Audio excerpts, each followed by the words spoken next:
একটা গ্রুপ আছে যেটা এটাকে যারা হচ্ছে এতটাই উগ্র, মানে এই ঝামেলা মুখী ওরা খুব, মানে ওরা খুবই প্রো ঝামেলা।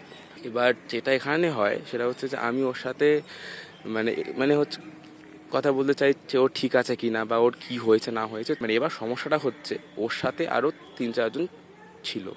এবার তারা হচ্ছে জোর করে মানে হচ্ছে আমাকে বলে যে তুই যদি কোনো ছবি নিয়ে থাকিস ওটা এক্ষুনি ডিলিট কর। তারা আমাকে এটা মানে জোর করে মানে মানে আমার গ্যালারিটা খুলতে এবং আমাকে এটা প্রুফ করতে হয় যে আমি কোনো ওখানে ছবি নিইনি।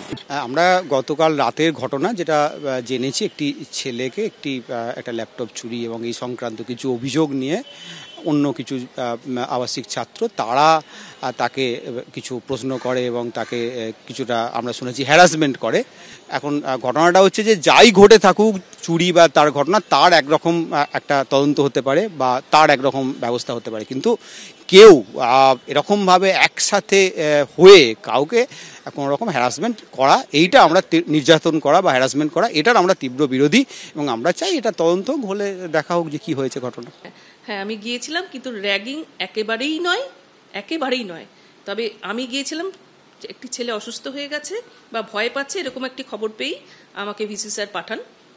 তা আমি গিয়ে দেখি সত্যি ছেলেটি অসুস্থ হয়ে গেছে এবং ওর প্যানিক অ্যাটাক হচ্ছে। ও নাকি একটি ল্যাপটপ চুরি করেছে, মানে ওর বন্ধুরাই ওকে ঘিরে ধরে বসেছিল।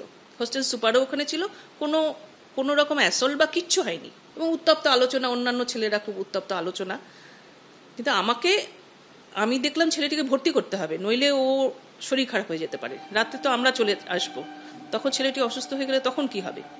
তখন আমি ওকে সঙ্গে সঙ্গে ভর্তি করাই, অ্যাম্বুলেন্স ডেকে কেপিসিতে ভর্তি করাই।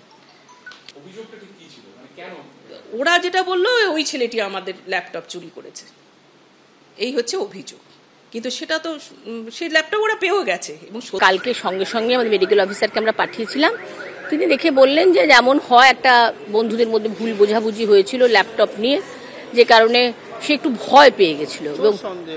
না, চোর সন্দেহ মানে ওর মনে হয়েছিল যে ওকে ওর সম্বন্ধে ওরা আলোচনা করছে, কিন্তু সেরকম কিছু ঘটনা ঘটেনি। আমাদের ওনার বাড়ির লোককেও খবর দেওয়া হয়েছে যে তাদের ডিসচার্জ করে দেওয়া হবে।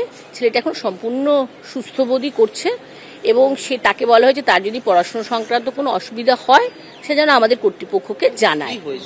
মারধর করা না কারণ ওর না কোনো রকম মারধর, কোনো র্যাগিং এর ঘটনাই নয়। আমাদের ম্যাডাম সম্পূর্ণটা বললেন, এটা একটা সম্পূর্ণভাবে ছেলেটি তাৎক্ষণিকভাবে একটু ভয় পেয়ে গেছিল। মেডিকেল অফিসার নিজে স্টেটমেন্ট দিয়েছেন, তার শারীরিক সমস্যা ভেবেই আমরা তাকে ভর্তি করেছি এবং আমরা সব দিকটা এখন খতিয়ে দেখব কি হয়েছে।